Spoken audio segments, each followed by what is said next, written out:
Smart tactics in your loved one making parole. You can advise and educate your loved one in these tactics, and we have found these tactics to be very successful in one making parole. Some of the guys who have been in and out of prison system several times have been able to share information with us as to what they did to make parole in a timely fashion or earlier. One of the things a person can do is make sure that their detail, whatever detail they have in prison, if the detail that allows them exposure to be seen by the warden or seen by at least an upper administrator that is one that would in greater likelihood present a favorable review of them if given an opportunity. There needs to be someone that whose position and respect among other administrators is well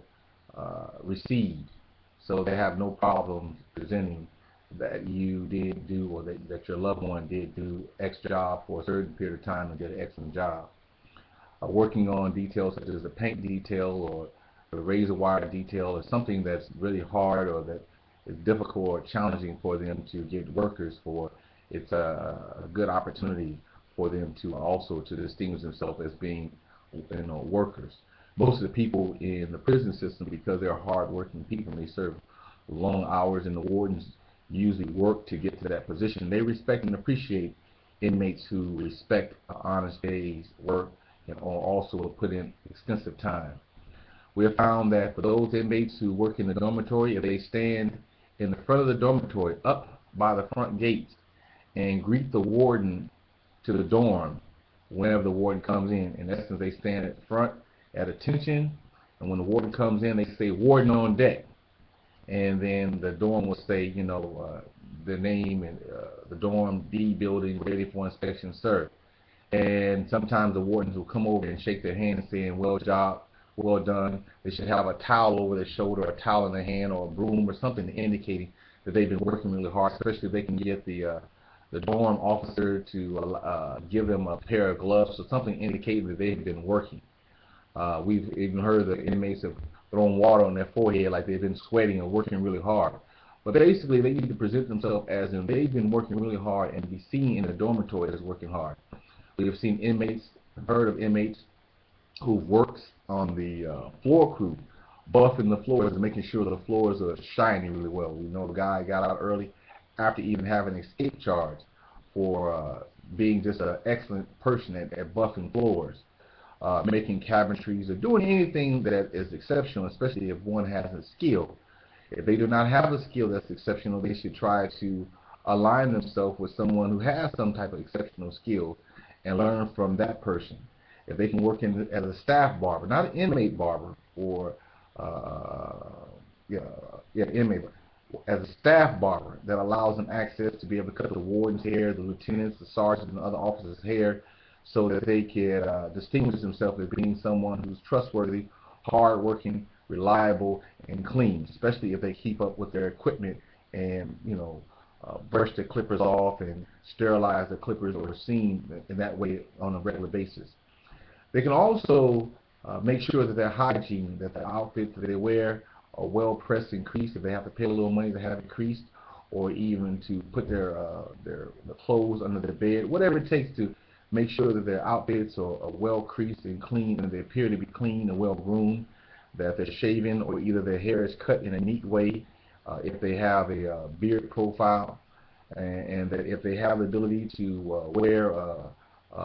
fragrance oils or anything that allows them to smell pleasant when they're around the counselors or the warden and administrator, that they're clean. These things can be credited to them. They should go to their counselor and ask what's called a work performance incentive sheet or a report be presented in their file to show that they have been clean or they've been working in detail. As to the details, that officers who are their supervisors can present what's called a WAPA, work performance incentive, a sheet in their behalf stating that this person did X amount of work or they worked well. The counselors can, not the counselors, but the officers can present one a month. If I was an inmate or you have a loved one who's in that type of situation, you should encourage them to do this, but only, just keep that relationship between them and their supervisor, not to go around telling all the inmates, because then that officer won't be able to do reports for everyone, and it'll pretty much will nullify the advantage that they have as a result of you giving them the information that you've been able to receive from this video. In addition, I would say that it is beneficial that if the family members have the ability to communicate with the victims in a way that is not intimidating,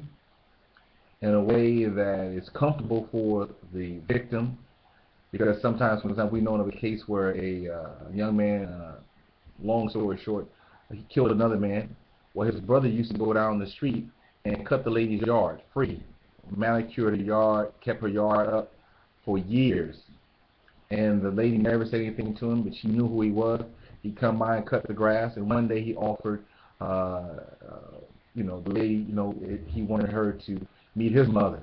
And when the two women got together, they started discussing, well, okay, well, my son is in prison and your son is dead, so both of us were without a son. And one lady, she invited the other one to church, and they became, church sisters, and they became friends in that regard.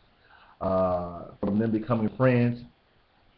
and the victim's mom learning more about who killed her son, found out that he was military, that he was a good kid, he was trying to do the right thing, but the mother who was a victim, whose son was killed, slapped the lady in front of him, and the one who killed him, he was military, he killed him in protecting of a lady. So the lady said that, okay, well, I can't condone my son beating a lady, but right is right and wrong is wrong. He shouldn't have hit this lady. I don't want wouldn't want him to be killed, but he was killed, and because your son was actually really trying to do the right thing, she actually later on volunteered to go and speak in his behalf at the parole board. So if some kind of way that you can get the victims to reconcile with you or send you a letter of forgiveness, make peace with them, that's a good thing. I've also seen or heard of where an inmate read the newspaper, and whenever he heard about a child being burned or something happened to a child, he will write a letter